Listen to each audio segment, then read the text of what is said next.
David Muir, ABC's World News Tonight, America's most watched newscast. Now streaming same day with all the breaking news of the day on Disney Plus. Most watched, most trusted. Now on Disney Plus every night. Breaking news tonight, the massive strike halting service on the nation's busiest commuter rail system. More than 50 million Americans bracing for days of dangerous storms, and a car plows into pedestrians in Italy, causing multiple injuries. First, the union workers for New York's Long Island Railroad. That strike leaving hundreds of thousands of commuters in limbo, potentially creating a traffic nightmare. The months-long negotiations collapsing overnight. Now President Trump pointing fingers at each other, and what commuters fear could happen on Monday. A multi-day severe weather outbreak is threatening millions across the plains and Midwest, with powerful thunderstorms, damaging winds, and possible tornadoes. And the summer-like heat coming to the east. Our weather team tracking it all. Horror on the streets of Italy. A suspect slams his car into a crowd of pedestrians and then allegedly pulled out a knife. People in the crowd tackling him to the ground. What we're learning about the injured. The stunning new twist in the Alec Murdaugh case. Just days after that remarkable reversal of his double murder convictions, South Carolina prosecutors say he could now face the death penalty in a new murder trial. A popular Pocket Watch collaboration igniting a global frenzy. Fans camping outside for days and stores forced to close amid chaos and fights. A close call for two fishermen in California pulled from the chilly water after their boat capsized. And the new images tonight of a dramatic rescue after a different boat burst into flames in Miami Beach. Why one of the most memorable jingles in decades. 1877 cars for kids. It's getting pulled from the airwaves in California. And America Strong tonight, the clever firefighters and how they saved a Little League playoff game. From ABC News World Headquarters in New York, this is World News Tonight. Good evening. Thanks for joining us on this Saturday. I'm Wade Johnson. We begin tonight with breaking news. A crippling blow to the country's busiest rail system. Union workers walking off the job early this morning. Hundreds of New York's Long Island Railroad workers hitting the picket lines, paralyzing the system. Talks breaking down over proposed pay increases and health care costs. The strike leaves hundreds of thousands of commuters in limbo. And now the blame game. New York Governor Kathy Hochul and President Trump pointing fingers at each other for the potential commuting nightmare. This is the first strike on this rail system in more than 30 years, and it could get much worse by Monday morning. ABC's Morgan Norwood leads us off from commuter rail system now walking off the job and hitting the picket lines. We don't get it. The Long Island Railroad, the main source for 250,000 daily riders in and out of New York City, brought to a halt. I'm sorry that the MTA has decided to put you guys in the middle of our dispute. The unions representing Long Island rail workers and the MTA negotiating for months, but just before midnight, the talks collapsing. After 2 days of round-the-clock negotiations, the parties were unable to reach a deal. You know what we proposed? Half of what an average state worker pays for their health care costs. That's what we proposed. The talks stalling on negotiations over a pay increase between 4.5% and 5% and health care costs for today. New York Governor Kathy Hochul blaming the president for the failed talks, writing, the disruption that Long Islanders face starting tonight is the direct result of reckless actions by the Trump administration to cut mediation short and push these negotiations toward a strike. Trump immediately firing back on social media about it's President Trump's fault. No, Kathy, it's your fault. And now, looking over the facts, you should not have allowed this to happen. And while politicians trade blame, passengers left scrambling to find any way into the city, potentially creating major headaches for fans heading to games. The Yankees, Mets, and Knicks warning fans to plan ahead. Passengers trying to get to JFK Airport staring down a travel nightmare too. JFK urging travelers to budget extra time. Anthony Carlo from our New York station WABC on Long Island. The new Hyde Park LIRR station in Nassau County is a ghost town on a beautiful Saturday. This is obviously disrupting weekend travel plans for so many people who tell us they are hoping and praying it's all resolved before the work week begins. For many commuters, that means several hours away on Long Island. This railroad, the most affordable way into the city, helping them avoid tolls, costly ride shares, parking, and surging gas prices. I'm able to get on the train and I can get back to Ronkonkoma from Penn Station in about an hour and 20 minutes, whereas if I tried to drive home, it would be 3 hours easy. And we are just getting word from New York Governor Kemp. This terminal here sitting nearly empty, very few passengers. The barricades are up, both sides still far apart, and service at a standstill tonight, Whit. And tens of thousands eager for a resolution. All right, Morgan Norwood for us. Now to the more than 50 million Americans bracing for days of severe storms in the heartland. This after lightning and powerful winds hammered parts of southern Kansas. Let's get right to meteorologist Danny Beckstrom from our New York station WABC. And Danny, these dangerous storms are firing up again tonight. Several days in the center of the country. We're in the middle of the stretch right now, but each day those storms get a little stronger into the start of the week. Tonight we're watching parts of the plains and Midwest from eastern Colorado into Iowa. Very large hail, destructive wind, but we're also looking at slow-moving thunderstorms, and that brings in a flood threat to parts of the Midwest. As we move into tomorrow, many of the same cities dealing with that severe threat. Very large hail, destructive larger area from North Texas into the Great Lakes. Now, east of these storms, it's all about the heat. We're building in a real summer-like feel. We're talking 90s in places like D.C. and New York. Feels especially warm after a cooler start to May. Whit? Yeah, days of these changes ahead. All right, thank you, Danny. Overseas now to a terrifying scene unfolding in Italy. A car ramming into a crowd of pedestrians, a suspect getting out of the vehicle and then allegedly brandishing a knife. Let's bring in ABC's Marcus Moore. And Marcus, witnesses ultimately tackled the suspect. Yeah, that's right. With some of the victims and bystanders chasing down the suspect after authorities say he plowed into pedestrians on a sidewalk in the northern Italian city of Modena. At least 8 people were hurt. 4 of those victims are in critical condition tonight. One woman pinned against a window and both of her legs needing to be amputated, according to the city's mayor. A security video posted on X shows the car driving on the sidewalk and that driver getting out and then running. Witnesses said the driver attempted to get away and that he had a knife, but he didn't stab anyone. He was stopped by those pedestrians and later police and taken into custody. Right now, authorities are trying to determine what the motive was or what led to this incident. Italy's Prime Minister Giorgia Meloni expressing her solidarity with the victims and their families. With. All right, Marcus Moore with those new details. Next tonight, new information we're following about an unprecedented deal involving President Trump. Sources tell ABC News the president would drop his lawsuit against the IRS in exchange for the creation of a nearly $2 billion fund to compensate allies who claim they were targeted by the Biden administration. ABC's Olivia Rubin at the White House tonight.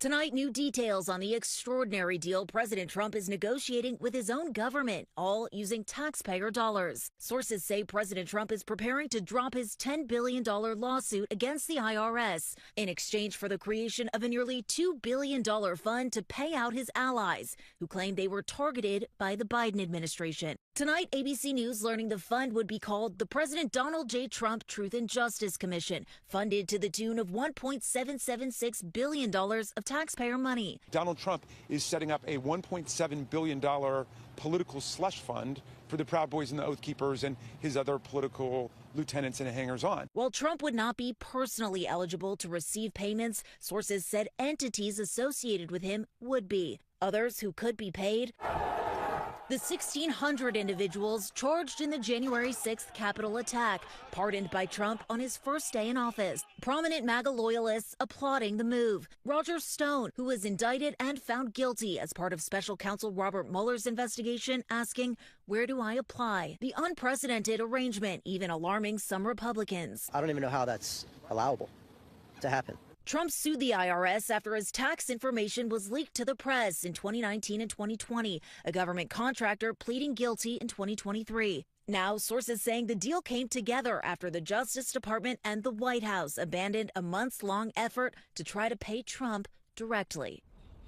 And with sources caution this arrangement could still change before it's finalized. And tonight, it's not clear how that judge overseeing this case would respond. Those sources say DOJ doesn't even believe it requires the court's approval here.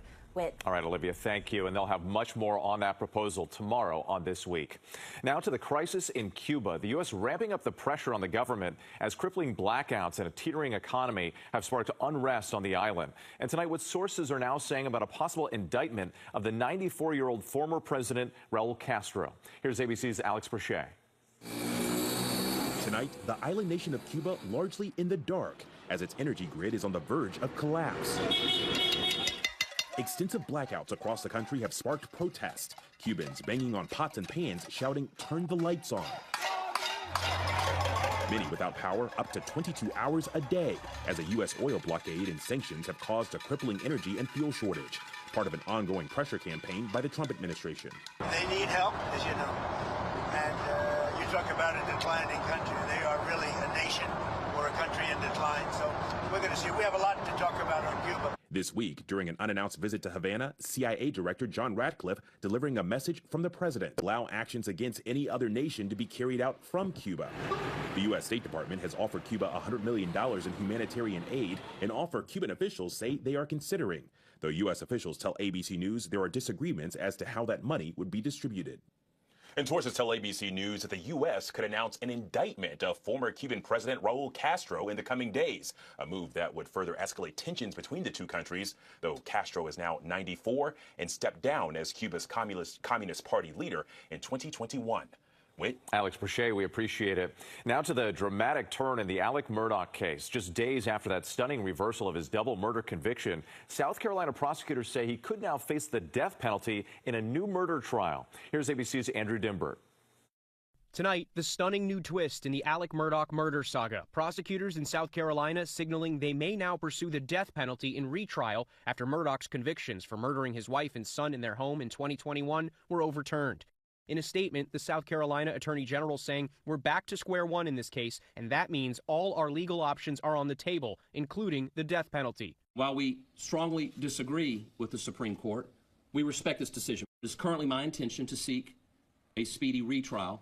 Earlier this week, the state Supreme Court justice and denied Murdaugh his right to a fair trial by an impartial jury, after they say she told some jurors not to be fooled by Murdaugh's defense and to watch him closely when he testified. Hill denies these allegations. The state versus Richard Alexander Murdaugh, guilty verdict. The jury later reaching a guilty verdict on those murder charges in less than 3 hours. Hill would resign soon after and plead guilty to perjury and misconduct charges. One juror telling me she was surprised the convictions were overturned. I never felt that she was pushing an agenda with me, so I never felt that she was trying to get me to vote either way.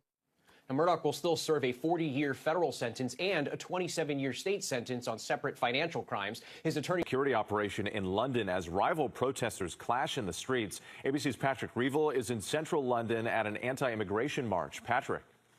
We're here in central London. You can see there are thousands of people taking part in this march that's been called by the far-right activist Tommy Robinson. A march like this really a few years ago in the UK would have been unthinkable. But as you can see, it is now very, very large. It has a lot in common with the MAGA movement in the United States. You see people here wearing Make England Great Again caps. The movement is anti-immigration. People here are very angry about immigration into this country, about illegal immigration. This march also follows a disastrous result in local elections recently for Keir Starmer, the Prime Minister, and the far-right party of Nigel Farage doing very well in those elections. The size of this march, again, does suggest something is changing in British politics. Patrick Reevell for us tonight. Back here in the U.S. to the dramatic rescue of two fishermen from a sinking ship in Moss Landing, California, stranded in chilly waters for about 40 minutes. Tonight we hear from the heroic crew that came to their rescue and the new images coming in. Here's ABC's Alex Stone. A dramatic rescue in the open ocean, miles off the California coast. Tonight, these two fishermen stranded on top of their capsized boat, saved by a nearby whale-watching boat. The two men bobbing in the water, sending out a distress call. Their boat was taking on water and then flipped. A whale-watching boat with 23 paying passengers on an 8-hour trip, redirecting, coming to their rescue. Captains Nancy Black and Evan Brodsky of Monterey Bay Whale Watch answering a scratchy distress call. I immediately started heading that way, and I went as fast as we could. I kind of pushed the engines over, what you're supposed to do. So, we pushed the engines hard to get there fast. The men floating for nearly 40 minutes. They threw them life preservers and pulled them to safety. Do you feel like a hero right now? I don't know, a hero, but I just feel like all our training paid off. And Whit, tonight those two men are safe. Captain Black will be back out on the water tomorrow for their next whale watching trip. Whit. All right, certainly great news. Alex Stone, our thanks to you. There's much more ahead on World News Tonight this Saturday. The new Pocket Watch collaboration igniting a global frenzy. One of the most memorable jingles in decades getting pulled from the airwaves in California. We'll tell you why. And dramatic new images of a plane sliding off the runway in Croatia. Next tonight, two boaters are safe after their vessel erupted into flames off Miami Beach. Good Samaritans nearby waited after an aborted takeoff. Officials say the Airbus A220 veered off the runway and into the grass at the Split Airport while heading to Frankfurt. The plane reportedly hit runway lights and a marker board before coming to a stop. All passengers and crew members, though, got off safely. When we come back, that catchy Cars for Kids jingle that Californians can't escape may soon be silenced. To the index now, that catchy Cars for Kids jingle you've probably heard 1,000 times could soon be silenced in California. That's the one. A judge ruling the charity behind the ads violated the state's false advertising law, saying donors weren't clear where the money was actually going. Chaos erupting at Swatch stores across the globe, with desperate buyers trying to get their hands on a highly anticipated limited edition collaboration with luxury watchmaker Audemars Piguet called the Royal Pop. The pocket watch comes in 8 colors and is priced at around $400. Still ahead, America Strong. See how California fire crews saved a Little League Field of Dreams from a blackout. America Strong and the clever firefighters. It was just before 7 p.m. during the 3rd inning of a Little League baseball game in El Cajon, California, when the field lights went out, threatening to cancel Tuesday's critical playoff game. We thought that we were going to have to cancel the game and potentially cancel the whole week of play. The local fire department responding to check on the smoking power lines causing the outage. And after learning the big game was at risk, they jumped into action. We don't want these kids to just go home and be sad. It's like, let's let them play baseball. So they brought in a brand new rescue unit equipped with a 15-foot tall LED light tower, setting it up next to the left field line. The game is saved. It lit up the entire outfield, good majority of the infield. It allowed us to finish the game. After the game, the players were all smiles and thumbs up, sitting atop that rescue truck. Those guys are true heroes, not only in the sense, but willing to rally around the community. They saw that, these boys, as well as these family members, matter. We're incredibly grateful. This is going to be a memory that we will never forget. Well done. Have a great night. David Muir, the most trusted anchor in America, the most watched anchor in America. Thank you for making World News Tonight with David Muir the #1 newscast in America. तो ये है महिंद्रा की new Bolero neo N11 और इस पे अगर आप front में आप देखेंगे तो इससे कम्प्लीटली जो है मैं आपको बता दे रहा हूँ। फ्रंट में देखेंगे तो DRL आपको देखने को मिलेगा, ठीक है। फॉग लैम्प भी इस पे है और लुक बहुत शानदार है। ये अभी जस्ट एक कस्टमर इसको अभी लेके जाने वाले हैं और वो देख सकते हैं ये कस्टमर्स भी आ चुके हैं, वो अभी लेके जाएंगे। उसके बाद अगर आप आगे की ओर देखेंगे तो ये एकदम न्यू है और इसमें मैं आपको दिखा रहा हूँ कि अगर अंदर इनसाइड में अगर हम जाते हैं तो इसका आप देख सकते हैं। ठीक है, तो ये मैंने डोर को ओपन कर लिया। यहाँ पे देखिए आप, इसका ये डैशबोर्ड है। डैशबोर्ड के बाद यहाँ आप देखेंगे इसका जो है सीट है। सीट की अच्छी बात ये है क्योंकि मैनुअल गाड़ी है तो इसमें ना बहुत ही अच्छा इसमें आपको जो है इंटीरियर देखने को मिलता है। मतलब समझ लीजिए कि जितनी आपको एक नॉर्मल गाड़ी में